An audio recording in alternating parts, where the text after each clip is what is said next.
Mesdames, Messieurs, bienvenue à bord. Je vous emmène aujourd'hui faire un tour au Mésozoïque. Non monsieur, ce n'est pas un pays d'Afrique. Le Mésozoïque, c'est une période de la Terre, entre moins 250 millions et moins 60 millions d'années. Et pas n'importe quelle période. C'est l'ère secondaire. C'est à cette époque que la Terre s'est séparée en plusieurs continents, que les dinosaures sont apparus et qu'on a vu les premières plantes à fleurs et à fruits. Alors, en voiture, direction le Mésozoïque.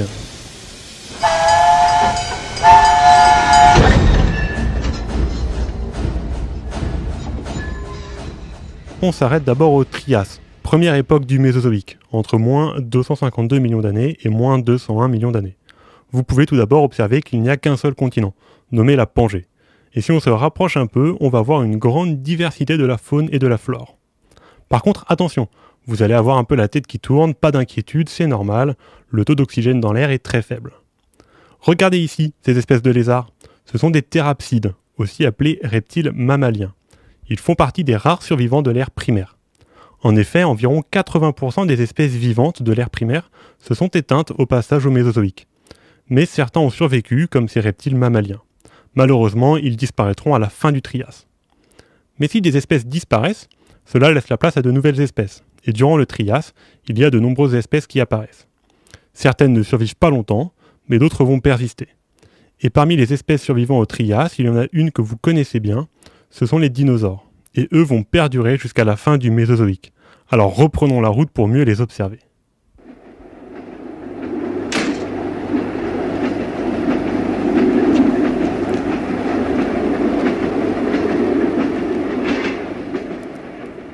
Deuxième escale, deuxième période du Mésozoïque, le Jurassique, entre moins 201 millions d'années et moins 145 millions d'années.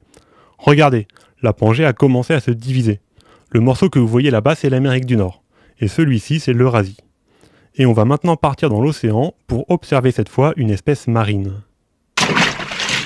Voyez ce gros animal-là, c'est un plésiosaure. Non, ce n'est pas un dinosaure, mais un grand reptile marin. Son cou est très long, de plusieurs mètres. Et les plus grands plésiosaures pouvaient mesurer jusqu'à 15 mètres de la tête à la queue. Il possède 4 grosses nageoires, un peu comme une tortue.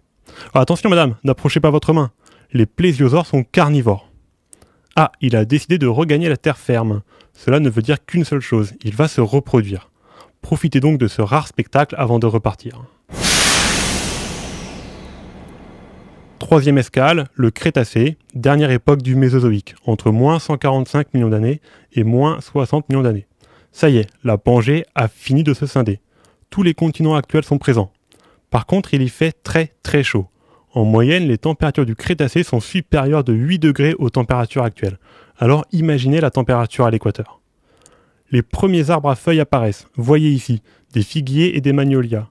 Et également les premières plantes à feuilles et à fruits. Tenez, goûtez un peu ces fruits primordiaux. Ces plantes vont avoir un impact important sur la faune. Tout d'abord, les plantes se développent en même temps que les abeilles. De plus, certains animaux vont commencer à se nourrir de fruits. Ce sont les animaux frugivores. Et qui dit nouveau type d'alimentation, dit nouvelles opportunités de survie et nouvelles chaînes alimentaires. Regardez là-haut. Non, ce ne sont pas des oiseaux, ce sont des ptérosaures, un ordre de reptiles volants. Le ptérodactyle fait partie des ptérosaures. Non, ce ne sont pas des dinosaures non plus. Leurs ailes sont formées d'une membrane reliée par des os, comme les chauves-souris actuelles. Mais les ptérosaures pouvaient être bien plus grands. On a retrouvé des fossiles de 12 mètres d'envergure.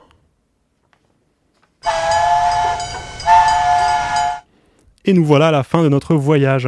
Attention, ça va secouer, nous allons passer par l'extinction du Crétacé.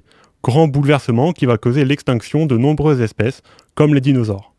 N'hésitez pas à passer à la boutique de souvenirs, vous pourrez y trouver de jolis moustiques du Mésozoïque conservés dans l'ambre.